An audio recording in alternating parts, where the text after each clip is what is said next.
భగీరథుడు వేల సంవత్సరాలు కఠోర తపస్సు చేస్తాడు. చివరికి గంగాదేవి ప్రత్యక్షమవుతుంది. కానీ గంగాదేవి ఒక హెచ్చరికతో, నేను స్వర్గం నుండి కిందికి పడుతున్నప్పుడు నా వేగాన్ని భరించడానికి భూమికి శక్తి లేదు, నేను భూమిని చీల్చుకుంటూ పాతాళానికి వెళ్ళిపోతాను అని అనగా భగీరథుడు మళ్ళీ తపస్సు చేసి మహాశివుణ్ణి వేడుకుంటాడు.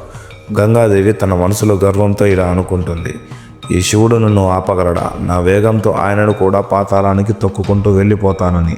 గంగ ఆకాశం నుండి ఆవేశంగా అహంకారంతో కిందికి దూకుతుంది. ప్రళయం వస్తుందని దేవతలు భయపడతారు.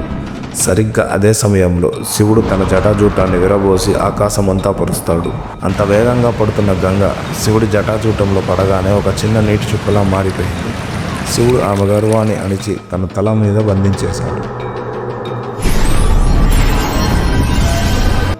భగీరథుడి ప్రార్థన విన్న శివుడు కోపాన్ని వదిలి గంగను ఒక చిన్న ధారగా భూమిపైకి వదిలాడు. ఆ నీరు తాకగానే సాగరపుత్రులకు మోక్షం లభించింది. ఈ కథలో శివుడు గంగాధారుడయ్యాడు.